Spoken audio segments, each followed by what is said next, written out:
নমস্কার বন্ধুরা, আশা করি আপনারা সবাই ভালো আছেন, সুস্থ আছেন।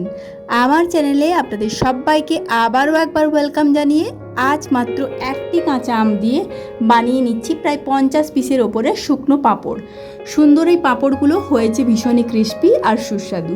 চলুন তাহলে পুরো ভিডিও স্কিপ না করে এই রেসিপিটা দেখে নেওয়া যাক।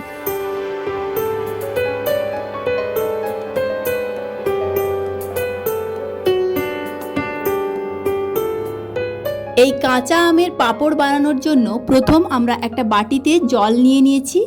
এরপর 1 কাপ সাবুদানা নেব। এই সাবুদানাগুলো জলের মধ্যে রেখে আধ ঘন্টার জন্য ভিজিয়ে রাখবো। আপনারা চাইলে 10 মিনিটের জন্য ভিজিয়ে রাখতে পারেন। আমি এখানে বড় দানার সাবু নিয়েছি, তাই আমি এখানে আধা ঘন্টা ভিজিয়ে রেখেছি। আপনারা ছোট দানার সাবু হলে 10 মিনিটের জন্য ভিজিয়ে রাখলেই হবে। এরপর আমি গাছের থেকে পড়ে যাওয়া একটা আম নিয়ে নিয়েছি। দেখুন আমটা ফেটে গিয়েছে, তাই আগার অংশটা ভালো করে ছুরির সাহায্যে কেটে নিচ্ছি। শুধুমাত্র একটি আম দিয়ে যে এতগুলো পাঁপড় বানানো যায় তা আমি প্রথমবার ট্রাই করে ভীষণই খুশি হয়েছি। আপনারা অবশ্যই এই রেসিপি ট্রাই করবেন। এরপর আমি পিলারের সাহায্যে আমের খোসাটা অনেকটা পরিমাণ ছুলে নিয়েছি। এরপর আমটার মধ্যে থেকে বীজটা বের করে নেব। এরপর স্লাইস করে কেটে আমরা আমগুলো কিউব শেপ দিয়ে দেব। দেখুন ছোট ছোট করে এইভাবে কেটে নিচ্ছি, যাতে বয়েল করতে খুব একটা টাইম না লাগে।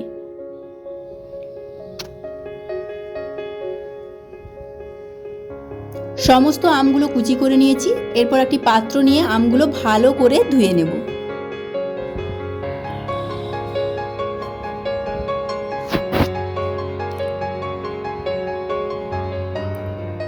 এরপর একটি কড়াই বা প্যান বসিয়ে নেবেন। এর মধ্যে ধোয়া আমগুলো দিয়ে 1 কাপ জল অ্যাড করবেন। এরপর মিডিয়াম ফ্লেমে আমগুলো 10 মিনিটের জন্য কুকড করে নেবেন। দেখুন 10 মিনিট পর ঢাকনা খুলে দেখিয়ে দিচ্ছি। এরপর একটা চামচের সাহায্যে আস্তে আস্তে এইভাবে ম্যাশড করে দেবেন। দেখুন গ্যাস কিন্তু বন্ধ করবেন না, একদম লো টু মিডিয়াম ফ্লেমে চালিয়ে রাখবেন। এরপর ভালো করে ম্যাশড হয়ে যাওয়ার পর কিছুক্ষণ আরও ফুটিয়ে নেবেন। দেখবেন এইভাবে আমের গাঢ়তটা আসলে বন্ধ করে দেবেন। গ্যাস বন্ধ করে ঠান্ডা হতে দেবেন কিছুক্ষণের জন্য। অপরদিকে আমি সাবুদানা থেকে জল ঝরিয়ে রেখেছি। এরপর মিক্সার গ্রাইন্ডারের মধ্যে আমি সমস্ত সাবুদানা দিয়ে দেব। এর সঙ্গে যেই কাপ মেপে সাবুদানাটা নিয়েছিলাম ওই কাপ মেপে 1 কাপ জল অ্যাড করলাম। এরপর ঢাকনা লাগিয়ে ভালো করে পেস্ট করে নিলাম। দেখুন যেন কোনো লাম্পস না থাকে। দেখুন থিকনেসটা কেমন এসেছে।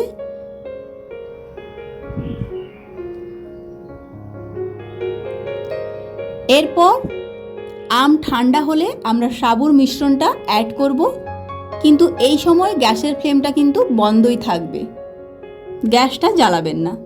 ভালো করে মিশিয়ে নেওয়ার পর আমরা এর মধ্যে 5 কাপ জল অ্যাড করব। আমি প্রথম মিক্সার গ্রাইন্ডারে 1 কাপ জল অ্যাড করেছিলাম, তাই আমি এখানে বাকি 5 কাপ জল অ্যাড করব।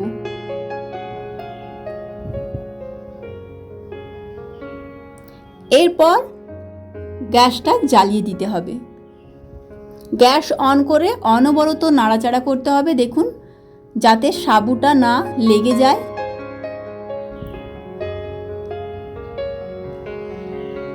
দেখুন আস্তে আস্তে গাঢ়ত্বটা কেমন আসছে। 5 মিনিট অন্তর অন্তর এইভাবে চামচের সাহায্যে নাড়াতে থাকবেন, না হলে সাবুদানাটা বসে যাবে কিন্তু। দেখুন এই রকম থিকনেস আসলে আমরা একটি পাত্রে তুলে ঠান্ডা করে নেব। ঠান্ডা হওয়ার পর আমরা এর মধ্যে স্বাদ মতো নুন দিয়ে দিয়েছি। এরপর দিয়েছি চিলি ফ্লেক্স। আমি এখানে লঙ্কাগুলো ভালো করে কুচিয়ে দিয়েছি, আপনারা চাইলে চিলি ফ্লেক্স অ্যাড করতে পারেন। আমি এখানে বাড়ির শুকনো লঙ্কাই অ্যাড করেছি। এরপর দিয়েছি জিরে আর অল্প কিছুটা ফুড কালার। আমার এখানে গ্রিন কালারটা শেষ হয়ে গেছে, কিন্তু এখানে কাঁচা আমে গ্রিন কালার দিলে ভীষণই সুন্দর কালারটা আসে। আমি এখানে ইয়েলো কালার দিয়েছি। এরপর একটা পেপারের ওপর কিছুটা তেল লাগিয়ে এইভাবে এক এক করে পাঁপড়ের শেপে বসিয়ে দেবেন। আমি আবার থালার মধ্যেও কিছুগুলো তেল লাগিয়ে বসিয়ে দিচ্ছি। দেখুন, কিছুটা সাবুদানার মিশ্রণ আমি কিন্তু কালার ছাড়াই রেখেছি। কালার ছাড়াই পাঁপড়টা কিন্তু দেখতে দারুণ হয়েছে। দেখুন, দেখিয়ে দিচ্ছি। দেখুন এই সাদা সাদা পাঁপড়গুলো দেখতে কেমন সুন্দর হয়েছে। এরপর আমার মেয়ে এখানে একটু পোজ দিয়ে দিল। দেখুন, এরপর আমি সারা রাত ধরে হাওয়ার মধ্যে রেখেছিলাম, সুন্দরভাবে উঠে গেছে। পরদিন সকালবেলা আমি রোদের মধ্যে দিয়ে দিয়েছিলাম সকাল থেকেই। দেখুন পাঁপড়গুলো রোদে দেওয়ার পর কেমন জায়গা ছেড়ে উঠে এসেছে আর কেমন ট্রান্সপারেন্ট হয়েছে আমি দেখিয়ে দিচ্ছি। দেখুন দেখতে কেমন শৌখিন হয়েছে, তাই না? এখানে সাদা পাঁপড়গুলো কিন্তু বেশি দেখতে সুন্দর লাগছে। আপনারা চাইলে অবশ্যই গ্রিন কালারটা ব্যবহার করতে পারেন, তাহলে পাঁপড়গুলো দেখতে ভীষণই সুন্দর হয়। এরপর দেখুন পাত্রে তুলে রেখেছি। এরপর অপর দিকে একটি কড়াই বসিয়ে কড়াইতে তেল দিয়ে ভীষণই কম পরিমাণ হিট করবেন। এরপর এক এক করে পাঁপড়গুলো ছেড়ে ভালো করে ভেজে নেবেন। টক ঝাল এই পাঁপড়ের রেসিপি আপনাদের কেমন লাগলো অবশ্যই জানাবেন। আমি কিন্তু একের পর এক পাঁপড়গুলো ভেজে নিচ্ছি। বাকি পাঁপড়গুলো রেখে দিয়েছি পরে ভাজবার জন্য। কিন্তু সত্যি বলছি বন্ধুরা, টক ঝাল এই পাঁপড়ের রেসিপি আপনাদের কিন্তু বাড়িতে চায়ের সঙ্গে খেতে ভীষণই ভালো লাগবে। এরপর আমি পাঁপড়গুলো দেখিয়ে দিচ্ছি কেমন ক্রিস্পি হয়েছে। দেখুন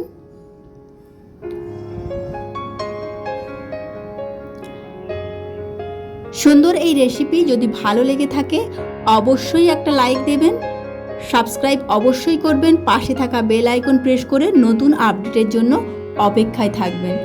পুরো ভিডিও দেখার জন্য অনেক ধন্যবাদ। আশা করি আপনাদের এই ভিডিও অবশ্যই ভালো লেগেছে।